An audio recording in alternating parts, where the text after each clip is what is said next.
Eh bien, bonjour à toutes et à tous. Pour ceux qui n'étaient pas là la dernière fois, je suis Camille Saya, responsable des relations commerciales chez Edward Suite. La dernière fois, nous avions fait l'introduction du thème sur l'art de la transformation dans un premier épisode appelé Oser sa stratégie. Nous avions évoqué son cycle et présenté les méthodes associées. Et merci pour vos retours. Ils nous servent à nous améliorer pour les prochaines sessions qu'on vous fera. D'ailleurs, pour ceux qui n'auraient pas regardé l'épisode précédent, il est disponible sur notre blog dans la section ressources ou sur la chaîne YouTube Edward Suite. Aujourd'hui, Jean-Pierre vous présentera ce que nous entendons par durcir sa stratégie et par quels moyens y arriver. Comme d'habitude, vous pouvez poser vos questions dans la section QR et nous y répondrons en fin de présentation. En vous souhaitant de trouver de quoi nourrir votre réflexion, je laisse la parole à Jean-Pierre. Bonjour à toutes et à tous. Bienvenue dans ce deuxième épisode de notre triptyque sur l'art de transformer l'entreprise. Lors de l'épisode précédent, nous avons parcouru la notion de cycle et de méthode de transformation d'entreprise, et en particulier de ce que cela implique tant pour l'entreprise que pour les équipes des premiers cercles autour des décideurs. Nous en sommes également venus à la conclusion qu'en la matière, prendre son temps n'était pas perdre son temps. En effet, un plan de transformation, s'il est bien réfléchi et partagé, est générateur d'organisation et donc de meilleure allocation des ressources et donc de gain de temps. C'est aussi et surtout ce qui permet d'identifier et de mettre en place une stratégie adaptée au développement attendu de l'entreprise. Le tout en évitant, on va dire, ce que je qualifierais de catastrophe industrielle. Donc, notre dernière rencontre, c'était l'audace qui était le mot-clé important de notre premier épisode, la focalisation sera celui de ce nouvel épisode, ce qui nous projettera un cran plus loin pour notamment définir la stratégie de transformation de votre entreprise.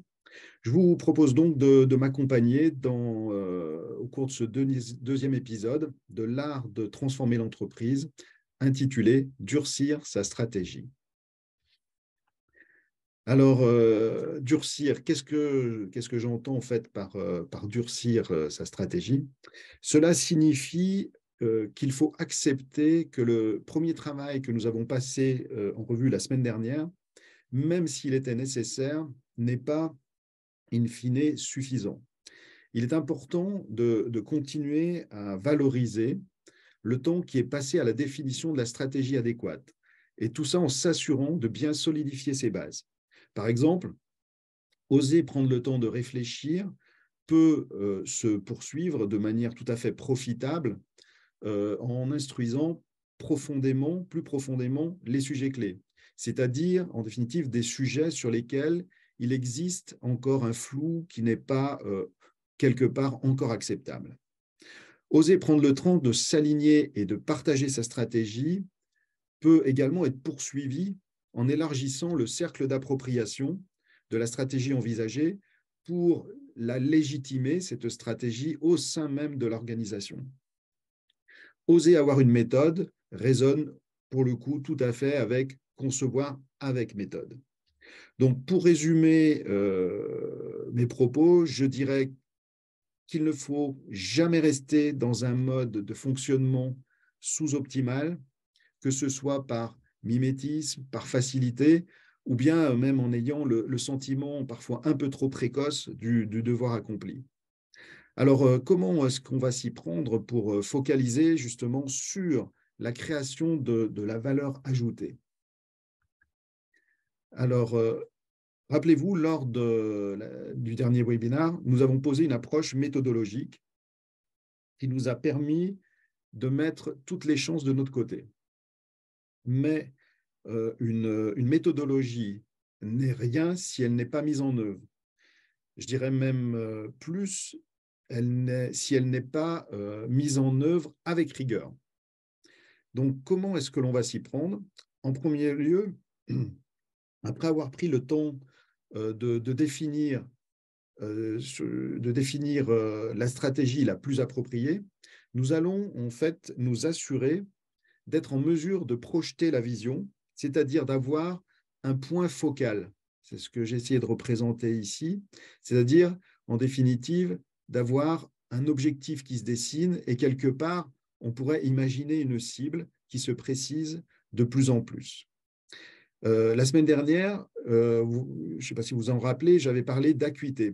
Tout simplement, là, vous en avez une représentation de cette notion d'acuité. À ce stade, il est important de comprendre que la pression, vous voyez, sur ces petits points de pression qui est exercée en fait sur des points d'incertitude à chaque étape de la transformation, puisque là on a une représentation du cycle de transformation et de ces trois étapes, en fait, ces points de pression réguliers servent en définitive de façon concrète à l'émergence de portefeuilles de qualité sur les sujets stratégiques.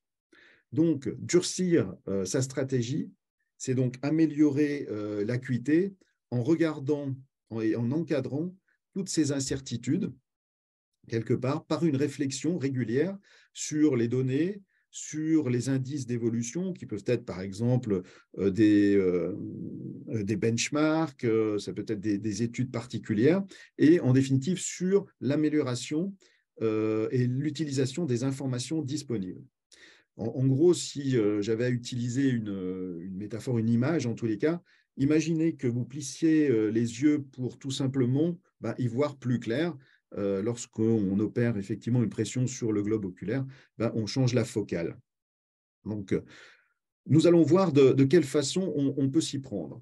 Alors, comment cette pression, en définitive, sur ces points d'incertitude, sert-elle à l'émergence de portefeuilles de qualité sur les sujets stratégiques pour l'avenir de l'entreprise?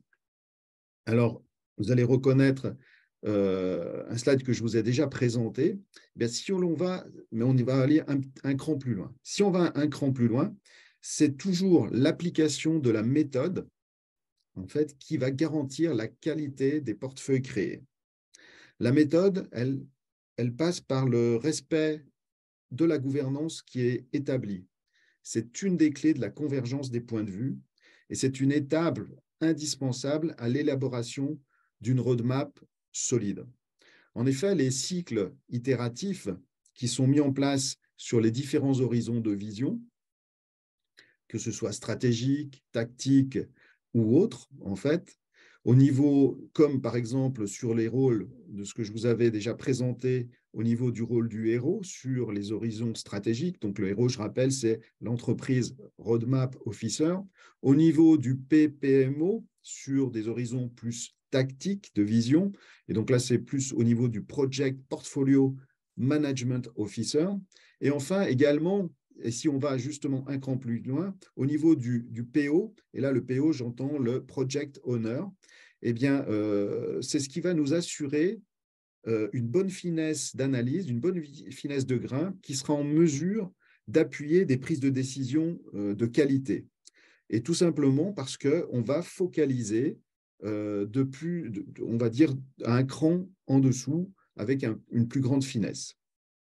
Et c'est bien toute cette boucle d'apprentissage, en fait, qui va être associée à des allers-retours sur des différents niveaux d'arbitrage que va naître et que va émerger un agencement assez naturel des sujets, en fait, au sein des portefeuilles. Donc, les sujets vont commencer à s'agencer assez naturellement et on va avoir également l'émergence de la notion de priorité.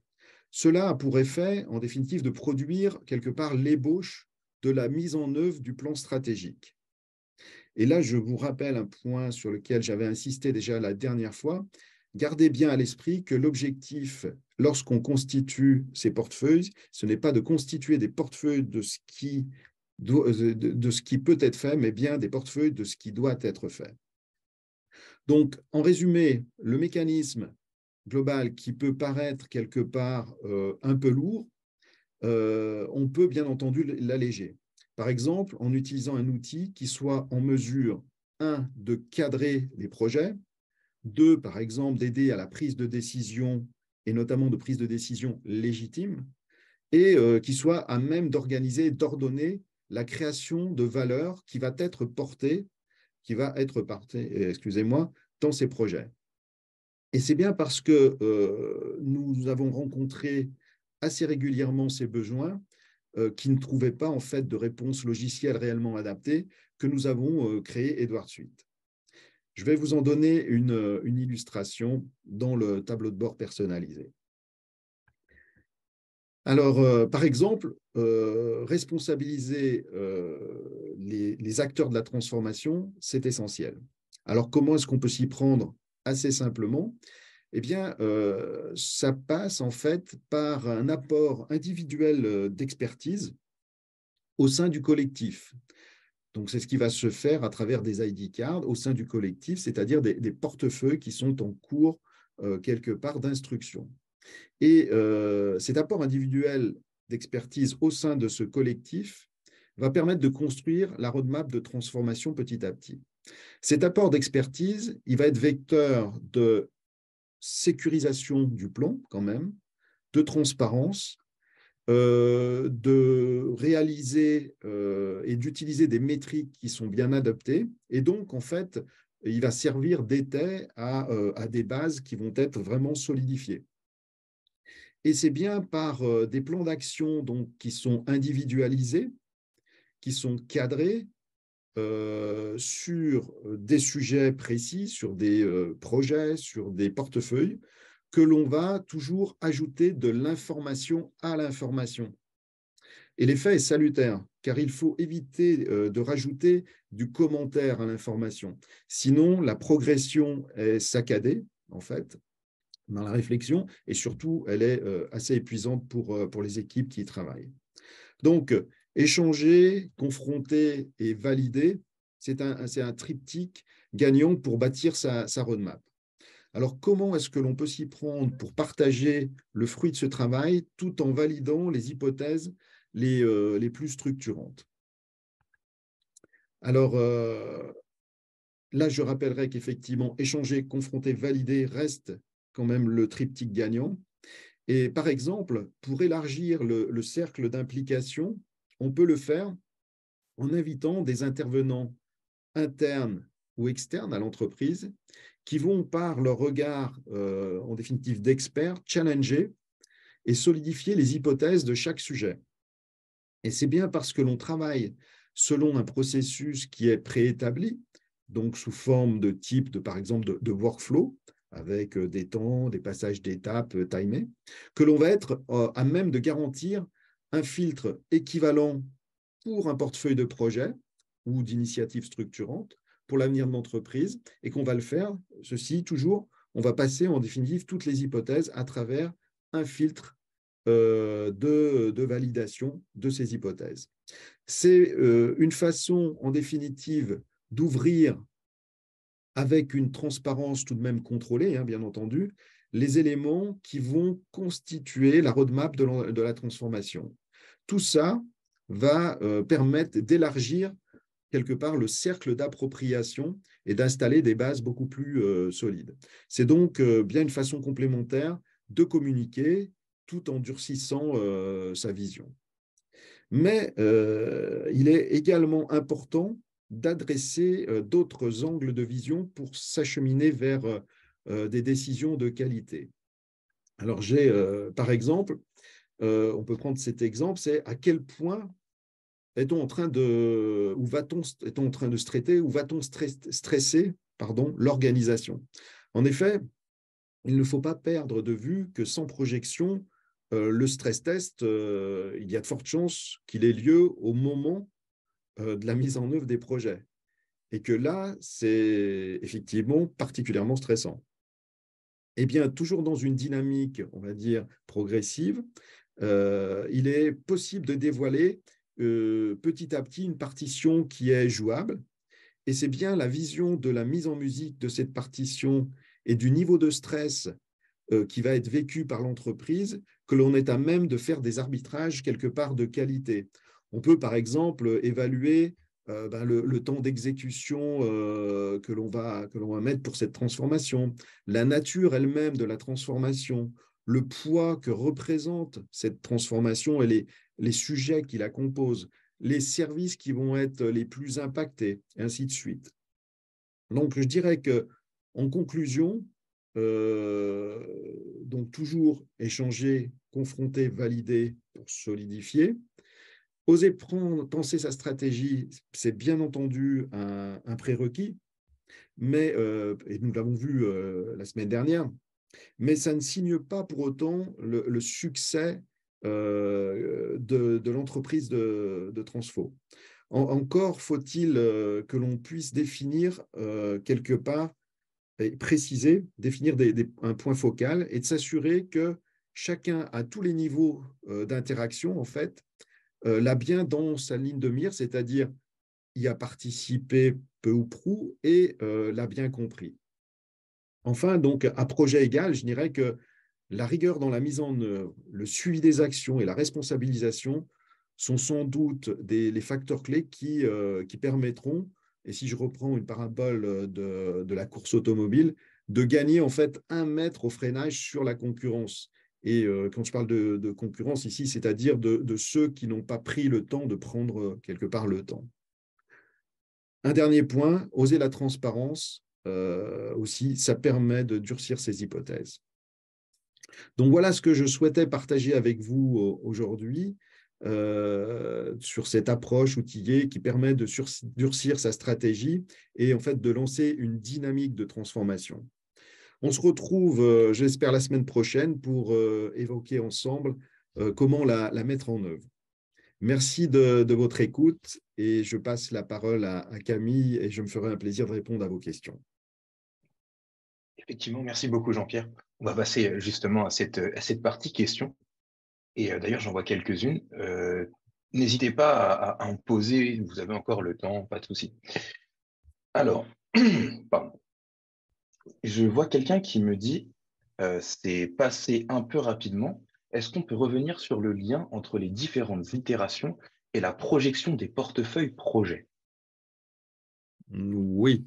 Donc, alors, effectivement, la manière de la méthodologie, en fait, repose sur des itérations successives qui vont, en définitive, permettre d'assurer une certaine convergence sur les sujets qui sont traités parce que on va pas les faire une seule fois, on va les compléter, on va itérer dessus, ce qui va augmenter la qualité de l'information mise à disposition de l'entreprise et donc améliorer la qualité des portefeuilles, donc la notion de priorité, la notion effectivement d'importance, d'urgence, bref, tous les sujets qui vont permettre de qualifier petit à petit des sujets au sein de portefeuille. J'en ai une deuxième qui parle toujours d'itération, qui Oui, demande est-ce que le logiciel permet d'historiser les itérations et sous quelle forme? alors oui, effectivement. Alors, Edward permet effectivement de prendre ce que l'on appelle des snapshots, hein, donc en fait des photographies à des instants bien précis qui sont choisis par les utilisateurs quelque part. Et donc, on a une vision complète d'une situation comprenant l'état de tous les sujets avec tous les documents que l'on a pu associer et qui ont contribué à, comment dire, à qualifier le sujet et le projet. J'en ai une troisième Ouais. qui me demande comment l'outil permet de mettre à bord les équipes. Ah oui. Alors, il permet de réaliser, effectivement, il contribue au onboarding des équipes. Il peut y contribuer assez aisément. Alors, de plusieurs manières. Un, en faisant une place à chacun. Donc ça, c'est le premier point. En lui donnant un rôle avec des missions associées. Et donc, quelque part, une personne qui va travailler avec Edward Suite va complètement rentrer dans un système où il va avoir compréhension de ce pourquoi, ce sur quoi on l'attend quelque part, ce pourquoi on l'attend. Et donc, effectivement, il y a un effet de onboarding à travers, l'implication qui a du sens, et deux, la transparence et l'accès à l'information qui est facilité. Et je vois quelqu'un qui nous demande, est-ce que cela veut dire qu'on peut intégrer n'importe quel profil expert extérieur au projet?